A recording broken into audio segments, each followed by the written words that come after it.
Selamat datang di channel Simar Imam. Sembari mendengarkan tinggalkan like dan komentarnya bosku. Jangan lupa pasang headset kalian. Siapkan kopi dan camilan. Lupakan pahitnya kehidupan. Mari kita dengarkan sambil rebahan. Penembak jitu terbaik. Bab 617.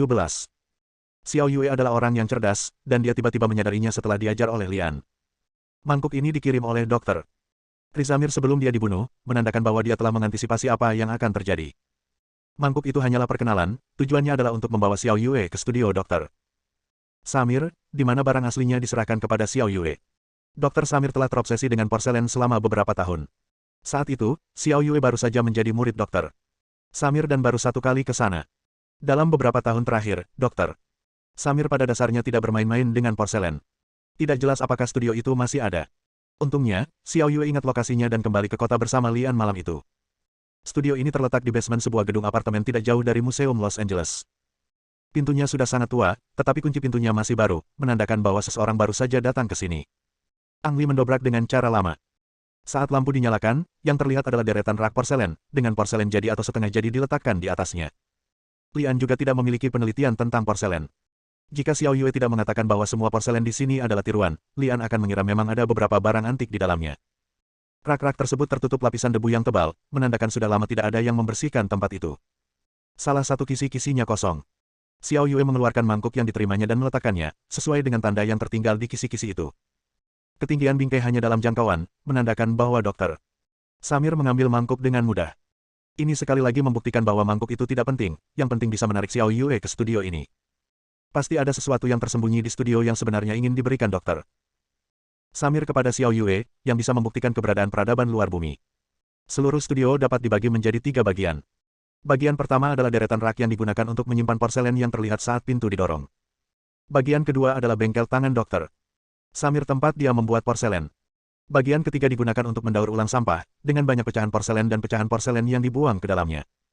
Jejak kaki yang tertinggal di rumah menunjukkan bahwa dokter Samir pernah mengunjungi semua tempat sebelumnya. Jejak kaki yang berantakan, menunjukkan bahwa dokter Samir sedang dalam suasana hati yang sangat rumit dan sedikit cemas pada saat itu. Lian dan Xiao Yue menggunakan metode paling bodoh, menggeledah setiap rumah dari luar hingga dalam.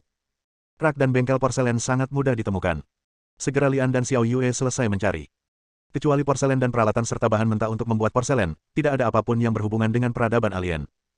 Saat mencari di dua bagian ini, Ang Li memperhatikan detailnya. Artinya, bengkel tersebut baru saja digunakan. Dokter Samir mungkin telah membuat porselen baru ketika dia datang terakhir kali, tetapi baik Lian maupun Xiao Yue tidak menemukan produk baru ini. Lian dan Xiao Yue berdiri di bagian terakhir, ruangan yang digunakan untuk menyimpan sampah. Pecahan porselen di ruangan itu menumpuk menjadi gunung kecil, setidaknya puluhan ribu pecahan. Lian dan Xiao Yue saling memandang, lalu berjongkok untuk memeriksa setiap puing. Dokter Samir membuat produk baru ketika dia datang ke studio terakhir kali. Produk baru, ini mungkin bukan produk jadi, tetapi lebih cenderung merupakan produk limbah. Bukti keberadaan peradaban luar bumi disembunyikan di dalam sampah dan kemudian dibuang ke ruang memo. Apa yang lebih aman dari setetes air yang tersembunyi di lautan? Memeriksa setiap fragmen dengan sabar adalah tugas yang sangat memakan waktu dan energi. Xiao Yue adalah seorang arkeolog dan dia memiliki kesabaran yang baik. Belum lagi Ang Li, sebagai seorang penembak jitu, ia memiliki kesabaran dan perhatian yang tidak dimiliki orang biasa. Pekerjaan di depan saya tidak jauh berbeda dengan memetik kacang ketika rekrutan masuk tentara. Seiring berjalannya waktu, lebih dari separuh bukit pecahan tersebut telah dibersihkan, berubah menjadi 2 bukit, satu besar dan satu kecil, satu baru dan satu lagi lama. Hah! Lian menghela nafas setelah mengambil sebuah pecahan. Pecahan di tangan itu seukuran 5 jari orang dewasa yang terbentang. Terasa sangat berat di tangan dan jelas jauh lebih berat dibandingkan pecahan lainnya.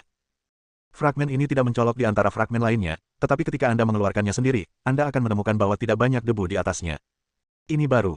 Xiao Yue berteriak penuh semangat dari samping. Saat dia berbicara, dia mengambil pecahan itu dari tangan Lian, mengangkatnya dan melihatnya di bawah cahaya. Ya, pembuatannya tidak akan memakan waktu lebih dari 48 jam. Setelah mengatakan itu, Xiao Yue mulai mempelajari cahaya itu lagi, mencoba mencari tahu apa atau petunjuk yang ditinggalkan dokter Samir untuknya. Setelah beberapa menit, Xiao Yue sedikit mengernyit dan menggelengkan kepalanya dengan lembut. Saya tidak dapat menemukan apapun. Bisakah kamu menunjukkannya kepadaku? Kata Lian. Xiao Yue ragu-ragu sejenak dan menyerahkannya, berharap Lian benar-benar dapat menemukan apa yang dia abaikan. Faktanya, saat Xiao Yue sedang mempelajari lampu, Lian juga mengamati. Setiap potongan porselen memiliki bentuk uniknya masing-masing. Bisa berupa baskom, bisa berupa mangkuk, bisa berupa vas bunga, dan sebagainya. Meski pecah, Anda masih bisa membayangkan bentuk aslinya dari bentuk dan ukuran pecahannya. Fragmen seukuran telapak tangan ini membuat mustahil untuk membayangkan bentuk aslinya. Sepertinya dibuat sesuka hati tanpa bentuk tertentu. Ini agak aneh. Tidak ada pola khusus di dalamnya, dan tidak ada informasi teks di dalamnya. Itu hanya sebuah fragmen, lebih berat dan lebih tebal dari fragmen biasa. Retakan. Xiao Yue mengharapkan Lian menemukan sesuatu, tapi dia melihat Lian tiba-tiba menjatuhkan pecahan di tangannya ke tanah. Sesaat, pecahan-pecahan itu berserakan di mana-mana, dan potongan aslinya berubah menjadi puluhan keping. Apa yang kamu lakukan? Teriak Xiao Yue dengan marah. Jika dokter benar-benar meninggalkan informasi apapun tentang pecahan ini, mungkin tidak ada apapun setelah Ang Li menjatuhkannya. Lian mengabaikan Xiao Yue dan berjongkok untuk menggaruk puing-puing di tanah. Pecahan tadi berukuran sebesar telapak tangan, dan seharusnya sudah pecah seluruhnya menjadi beberapa bagian. Namun, selain bagian sudutnya yang pecah, ada juga potongan di tengahnya yang berukuran setengah telapak tangan orang dewasa dan berukuran setengah telapak tangan orang dewasa. Tidak rusak. Lian mengambil pecahan seukuran setengah telapak tangan dan melihatnya, dan menemukan ada beberapa benda jernih di retakan baru, yang berkilau di bawah cahaya, seperti sejenis kristal. Lihat. Lian mengulurkan wajahnya yang patah di depan Xiao Yue. Xiao Yue melihat pecahan itu dan berteriak dengan semangat, Dong XZ ada di dalam. Mungkin karena dia terlalu bersemangat, dia tidak bisa menahan diri untuk tidak memeluk Lian dan menciumnya. Dengan suara, baji, wajah Xiao Yue tiba-tiba memerah. Jangan terlalu banyak berpikir, aku terlalu senang. Xiao Yue menjelaskan dengan tergesa-gesa. Aku tahu, datang dan lihat apa yang ada di dalamnya, kata Lian sambil tersenyum. Bab 618. Sepotong kristal bening berwarna hijau dipegang di tangan Xiao Yue seperti harta karun. Sejak mengetahui bahwa Dong XZ ada di dalam fragmen, Xiao Yue berhenti membiarkan Lian menyentuhnya, takut dia akan menggunakan metode kekerasan sekarang dan merusak barang-barang. Xiao Yue menemukan palu kecil dan sekop kecil dari suatu tempat, dan mengupas cangkangnya dengan sangat hati-hati dan sabar. Proses ini memakan waktu lebih dari 2 jam. Akhirnya, kristal bening berwarna hijau benar-benar terlihat. Xiao Yue telah melihat kristal itu bola-balik puluhan kali di depan cahaya, ekspresinya selalu serius. Akhirnya, dia kembali ke Lian dan bertanya, apa pendapatmu tentang ini? Saat ditanya, Xiao Yue tidak berniat menyerahkan barang itu kepada Lian. Lian merasa sedikit tidak bahagia. Lagi pula, hanya karena dirinya sendiri dia ditemukan, dan sekarang dia tampak menjadi orang jahat. Tengkorak. Jawab Ang Li. Lebih tepatnya, itu tengkorak. Xiao Yue berkata dengan sangat serius. Ang Li tak memungkiri kalau bentuk kristal itu memang mirip tengkorak. Menurutmu ini tengkorak alien? Pertanyaan yang tampak biasa-biasa saja sebenarnya adalah pertanyaan yang sangat serius. Jika benda tersebut benar-benar tengkorak alien, berarti alien atau makhluk tersebut memang ada. Xiao Yue tidak menjawab dengan gegabah, tetapi berkata, saya tidak tahu, tapi saya yakin ini sangat penting, jika tidak, dokter tidak akan menyembunyikannya di sini. Setelah jeda sebentar, Xiao Yue melepas sepotong kain dari roknya, dengan hati-hati membungkusnya dan menyembunyikannya di dekat tubuhnya. Ayo kembali. Ang Li tidak keberatan. Munculnya kristal hijau kecil yang tembus pandang membawa terlalu banyak informasi. Apakah alien dan peradaban alien benar-benar ada? Mungkin memang ada alien yang hidup di sekitar kita seperti manusia. Saat keluar dari ruang bawah tanah, Lian menemukan bahwa dia dan Xiao Yue telah bermalam di studio, dan hari sudah gelap. Mengemudi kembali ke villa Xiao Yue menghilang. Saat itulah Lian mengetahui bahwa ada gua lain di ruang kerja Xiao Yue. Sebuah jalan rahasia terbentang di bawah tanah, menyembunyikan laboratorium besar. Di masa lalu, Lian selalu mengira Xiao Yue sedang membaca di ruang kerja, dan diam-diam memarahinya karena menjadi seorang kutu buku. Kini sepertinya waktu belajar Xiao Yue tidak hanya dihabiskan dengan membaca buku, tapi juga sesekali pergi ke bawah tanah untuk melakukan penelitian. Gadis ini membodohi semua orang. Sebelum memasuki ruang kerja, Xiao Yue telah memberikan instruksi yang sangat serius bahwa tidak ada seorang pun yang diizinkan masuk dan mengganggunya sampai dia keluar. Lian tahu bahwa penelitian memerlukan lingkungan yang sangat tenang, jadi dia mematuhi aturan ini dan secara pribadi mengeluarkan perintah bahwa tidak ada seorang pun yang diizinkan masuk ke ruang belajar. Dia juga mengatur agar John dan beberapa orang lainnya bergiliran bertugas di luar ruang belajar pintu untuk perlindungan. Setelah malam yang melelahkan, Lian menikmati sarapan yang lezat dan kemudian kembali ke kamarnya untuk tidur sampai telepon berdering. Telepon itu dari Grace.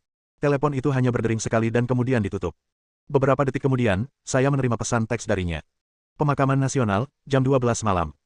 Ketika Lian melihat pesan teks ini, dia tahu ada kabar dari Grace, tapi di saat yang sama, dia juga mendapat firasat buruk. Alasannya, telepon itu hanya berdering 1 kali. Mengirim pesan teks mungkin karena tidak nyaman untuk berbicara, atau mungkin karena alasan lain. Di malam hari, Lian menyuruh semua orang untuk melindungi Xiao Yue dan pergi sendirian. Pemakaman nasional merupakan pemakaman yang terutama digunakan untuk menguburkan personel militer yang mengorbankan nyawanya untuk negara atau meninggal dalam dinas aktif, serta pejabat pemerintah yang meninggal saat bertugas. Dikelilingi oleh pepohonan besar dan halaman rumput serta memiliki pemandangan yang indah. Pada malam hari, tempat ini memberikan perasaan seram bagi orang-orang. Sekalipun prajurit yang terkubur di bawahnya adalah prajurit yang mengorbankan nyawanya untuk negara, orang yang pemalu akan tetap takut mengompol sesampainya di sini. Kebanyakan orang tidak akan pernah memilih tempat ini untuk kencan larut malam. Ketika hampir pukul 12, sebuah taksi berhenti beberapa ratus meter dari pemakaman nasional, menurunkan Ang Li dan bergegas pergi. Lian hanya bisa berjalan ke sana. Deretan batu nisan dan pepohonan yang rapi memberikan lingkungan terpencil yang sangat bagus. Lian berjalan sendirian di antara batu nisan. Karena Grace tidak menyebutkan lokasi spesifiknya, Lian hanya bisa menemukannya sendiri. Sosok merah muncul di depan, tampak sangat mempesona. Itu terlalu gelap dan Lian tidak bisa melihat wajah orang lain dengan jelas, dia hanya tahu bahwa itu adalah seorang wanita. Jika diperhatikan dengan seksama, Anda akan menemukan bahwa kaki wanita ini tidak menyentuh tanah, melainkan melayang di udara. Hantu. Ang Li awalnya seorang ateis, tapi sekarang dia berbeda. Jika alien benar-benar ada di dunia ini, maka wajar jika hantu menghantui kuburan. Angin gelap datang, dan meskipun Lian telah mengalami banyak pertempuran, dia tidak bisa menahan gemetar. Puff! Terdengar suara teredam, dan Lian merasakan sakit di dadanya. Dia tahu itu adalah suara peluru yang mengenai rompi anti peluru.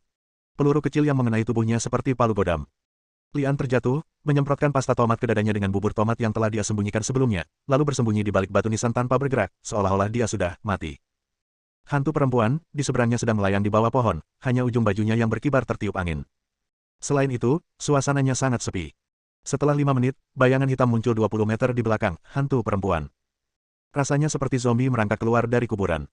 Bedanya, zombie ini masih ditutupi sehelai rumput dan memegang senapan sniper dengan peredam di tangannya.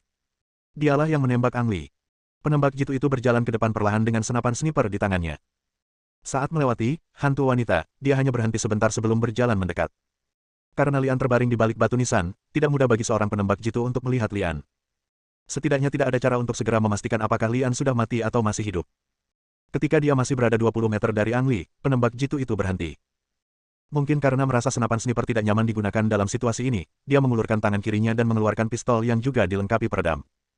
Setelah mengangkat moncongnya dan mengarahkannya ke posisi Lian, dia perlahan menurunkan senapan sniper dengan tangan kanannya. Di tanah, dia melepas setelan jili miliknya dan melemparkannya ke tanah, dan pergi berperang dengan ringan. Melihat pihak lain begitu waspada, Lian tahu bahwa orang ini tidak akan terlalu dekat dengannya dan mungkin akan menembaknya beberapa kali lagi kapan saja untuk memastikan bahwa dia sudah mati. Lian tidak takut jika peluru mengenai dadanya, karena dia dilindungi oleh rompi anti peluru, tetapi bagaimana jika peluru mengenai kepala atau anggota tubuhnya? Memiliki tangan yang lumpuh dan kaki yang lumpuh juga bukanlah suatu hal yang baik. Setelah penembak jitu itu maju 2 langkah, Ang Li membuang tas kecil yang digunakan untuk menampung ampas tomat. Engah. Peluru itu terbang keluar dari peredam dan mengenai kantong dengan tepat. Pada saat yang sama, penembak jitu merasakan dingin di tenggorokannya, diikuti dengan aliran panas lembab. Matanya tertuju pada lokasi Lian lagi, hanya untuk mengetahui bahwa dia telah pergi. Bab 619. Ang Li menembak sasarannya dengan pisau terbang, dan bukannya bangkit, dia malah menyusutkan tubuhnya di balik batu nisan. Ini jelas bukan satu-satunya musuh. Setelah mengamati sejenak dan melihat tidak ada seorang pun yang muncul, Lian berbaring di tanah dan merangkak ke depan. Dia pertama-tama pergi ke mayat itu untuk mengambil pisau lemparnya, dan kemudian mendekati hantu perempuan. Semakin dekat Anda dengan hantu perempuan, semakin aneh suasananya. Dia tidak terikat pada apapun, jadi bagaimana dia bisa melayang di udara? Karena hantu perempuan itu memumbungi Lian, Lian tidak bisa memastikan apakah dia adalah Grace, jadi dia tidak mengambil tindakan gegabah. Ketika jarak antara kedua pihak semakin dekat hingga 10 meter, Lian berhenti dan melemparkan tongkat neon ke arah hantu perempuan. Saat cahaya lewat, Ang Li menemukan rahasia, hantu perempuan, yang tergantung di udara.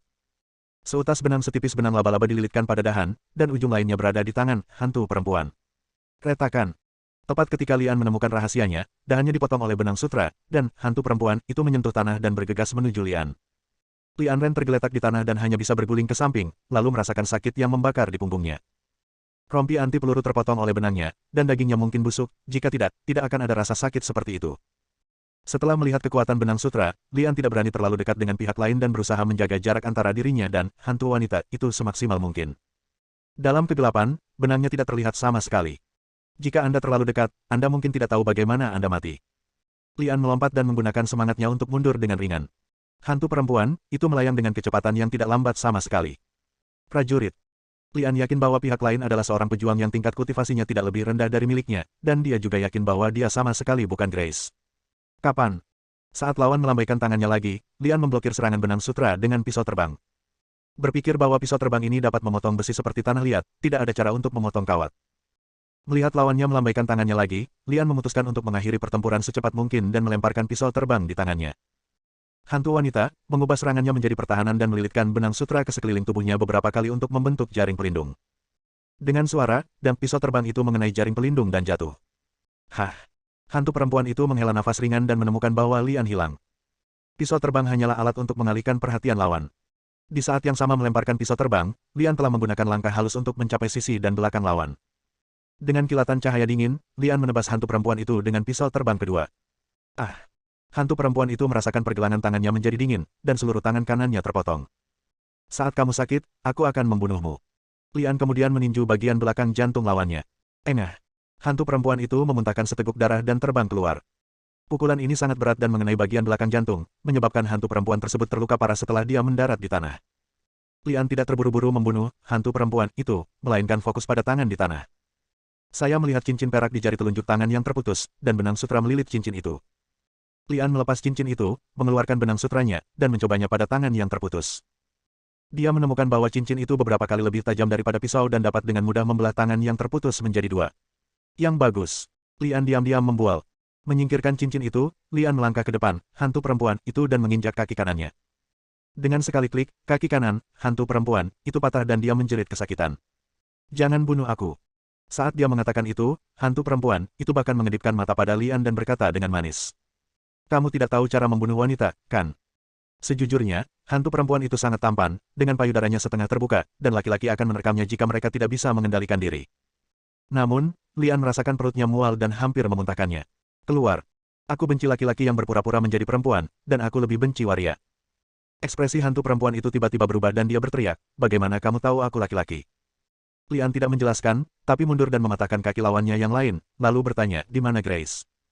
Pelacur itu mengkhianati organisasi kita dan telah dibunuh olehku. Teriak hantu perempuan itu. Grace sudah mati.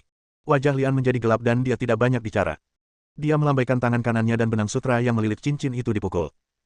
Dengan suara, bulu kepala hantu perempuan itu berguling ke tanah. Yang bagus. Lian memuji lagi, thread ini hanyalah senjata pembunuh, membunuh orang secara tidak terlihat. Setelah menyingkirkan hantu perempuan itu, tubuh Lian terjatuh. Bang! Sebuah peluru menembus kepala Lian. Membunuh hantu perempuan tersebut bukan karena Ang Li terpancing olehnya, melainkan karena ia menemukan musuh lain. 1, 2, 3. Lian mendapati dirinya terkepung, dan 10 musuh bersenjata lengkap bergegas membawa senjata. Bang! Saat Lian sedang memikirkan bagaimana menghadapi musuh-musuh ini, terdengar suara tembakan, dan kemudian dia melihat orang-orang bersenjata yang menghadap Lian jatuh hingga mati. Bang! Terdengar suara tembakan lagi, dan musuh lainnya terjatuh. Orang-orang yang tersisa tidak berani gegabah lagi, mereka semua tergeletak di tanah, mencari lokasi si penembak. Berkah! Lian merasa senang dan sangat yakin bahwa orang yang menembak musuhnya adalah Grace dan dia tidak mati. Setelah memastikan Grace masih hidup, Ang Li mengambil tindakan. Dia tidak berhadapan dengan orang-orang bersenjata ini, tetapi mundur melalui celah yang diciptakan oleh Grace. Musuh yang ingin mengejar Lian ditembak mati begitu dia bangun. Yang lain tidak berani bangun lagi dan melihat Lian pergi. Lian berlari keluar kuburan dalam satu tarikan napas dan melihat beberapa mobil diparkir di pinggir jalan. Mengetahui bahwa mereka dikendarai oleh musuh, dia meminjam satu dan bergegas kembali ke kuburan. Berkah! Lian melihat sesosok tubuh kurus memegang senapan sniper dan terlatih-tatih ke arahnya. Di bawah terang, siapa lagi kalau bukan Grace? Mendengar suara Lian, Grace terhuyung dan jatuh ke tanah. Mencicit. Lian memarkir mobilnya di samping, keluar dari mobil dan berlari ke sisi Grace. Saya melihat pakaian olahraga Grace berlumuran darah, dan mungkin ada ratusan bekas luka di tubuhnya. Sungguh keajaiban dia masih hidup. Grace tersenyum pada Lian dan berkata, maaf. Apa yang kamu bicarakan? Lian memarahi, tapi hatinya penuh amarah. Grace menjadi seperti ini karena dirinya sendiri. Tidak peduli siapa pihak lain, balas dendam ini harus dibalas. Lian membawa Grace ke mobil dan berencana mengirimnya ke rumah sakit atau ke suatu tempat untuk perawatan terlebih dahulu. Begitu mobil melaju keluar dari kuburan, Grace mengulurkan tangan dan meraih lengan Lian dan berkata, belok kiri. Lian menoleh dan menatap Grace. Grace memaksakan senyum lagi dan berkata, apa kamu tidak ingin tahu siapa majikan di balik makam itu? Sekarang aku akan mengajakmu mencari perantara. Dia tidak akan pernah mengira kita akan pergi ke sana sekarang. Anda. Lian disela oleh Grace begitu dia berbicara. Jangan khawatir, aku masih bisa bertahan. Bab 620. Di dalam gereja yang tampaknya tidak mencolok di Los Angeles. Pastor Stanley tidak mengantuk sama sekali, matanya merah darah dan penuh amarah. Itu semua bermula dari panggilan telepon yang diterimanya belum lama ini. Misi gagal. Rencana yang begitu hati-hati, yang juga menggunakan prajurit Ki tingkat ketiga, bagaimana bisa gagal? Pastor Stanley tidak bisa memahaminya, dan yang membuatnya semakin bingung adalah bagaimana Grace bisa masih hidup. Jika bukan karena kemunculan Grace yang tiba-tiba, misi ini mungkin tidak akan gagal. Mencicit. Terdengar suara jendela terbuka di luar. Stanley mengira jendela itu mungkin tertiup angin, jadi dia berencana keluar dan menutup jendela. Begitu dia membuka pintu dan melangkah keluar, Stanley mundur lagi. Ada lampu menyala di lobi. Dia teringat bahwa dia telah mematikan semua lampu beberapa jam yang lalu. Bagaimana bisa lampu tiba-tiba menyala? Stani kembali ke kamar, membuka laci dan mengeluarkan Alkitab. Saat membuka Alkitab, Alkitab itu dilubangi dan berisi pistol kecil. Stani memegang pistol di tangannya dan mendesah dalam hatinya. Sudah 20 tahun sejak saya menembakkan senjata, dan hari ini saya takut akan membunuh seseorang dengan tangan saya sendiri lagi. Majalah itu dilepas dan pistolnya diperiksa. Setelah memastikan bahwa tidak ada masalah, Stani mengisi ulang magasinnya, menyembunyikan pistol di lengan bajunya dan berjalan keluar. Di lobi. Di bawah salib berlutut seorang wanita yang pakaiannya berlumuran darah, berdoa dengan tangan di dada. Melihat wanita ini, senyuman muncul di bibir Stani. Dia dilatih olehnya secara pribadi. Dia adalah muridnya yang paling bangga dan salah satu pembunuh paling kuat di organisasi. Baru kemarin, dia secara pribadi memberi perintah untuk membunuhnya. Tapi dia masih hidup dan muncul di hadapannya. Stani memasukkan tangannya ke dalam lengan bajunya, mengambil pistol kecil itu, dan melihat sekeliling lagi untuk memastikan tidak ada orang di sana sebelum berjalan mendekat. Berkah. Stani memanggil dengan lembut, dan pada saat yang sama mengeluarkan pistol dari lengan bajunya dan menempelkan moncong pistolnya di belakang kepala Grace. Ayah. Grace membuka matanya dan menatap Yesus yang disalibkan di kayu salib. Tidakkah menurutmu penggunaan senjata di sini merupakan penghinaan bagi Tuhan? Tuhan. Stani juga menatap patung itu, matanya penuh ejekan. Jika bukan karena menyembunyikan identitasnya, dia tidak akan bersembunyi di gereja dan melayani dewa yang tidak dia percayai selama 20 tahun. Grace, aku selalu memperlakukanmu seperti anakku sendiri, tapi kamu mengkhianatiku. Tahukah kamu kalau aku melakukan ini menyakitkan? Petik 2. Nak. Ayah mulai melatihku membunuh ketika aku berumur 3 tahun. Adakah ayah yang memperlakukan anaknya seperti ini? Grace bertanya. Stani menghela nafas pelan dan berkata, Nak, kamu benar-benar salah paham. Aku baru saja mengajarimu cara bertahan hidup di dunia ini. Tidak masalah jika Anda mengkhianati saya, tetapi Anda tidak boleh mengkhianati organisasi. Karena Anda memilih untuk mengkhianati organisasi, Anda harus menerima hukuman yang pantas Anda terima. Tembak, kata Grace dan menutup matanya. Ada niat membunuh di mata Stani, dan saat dia hendak menarik pelatutnya, tiba-tiba terdengar suara kursi dibenturkan di belakangnya. Bang! Stani berbalik dan menembak. Dia tidak menembakkan senjata selama 20 tahun, jadi keahlian menembaknya agak berkarat, dan pelurunya mengenai bagian belakang kursi. Seorang pria jangkung berdiri 2 meter dari sandaran kursi. Stani belum pernah melihat pria ini sebelumnya, tetapi dia bisa merasakan aura pembunuh yang kuat keluar dari tubuhnya, yang begitu menindas hingga mustahil untuk bernapas. Stani ingin melakukan tembakan kedua, tetapi ternyata jari-jarinya tidak bisa mengikuti perintahnya sama sekali.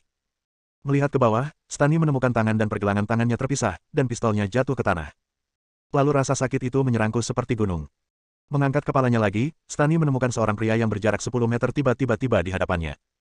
Ada cincin perak di jari telunjuk tangan kanannya, dan dibalut dengan benang logam seperti sutra laba-laba.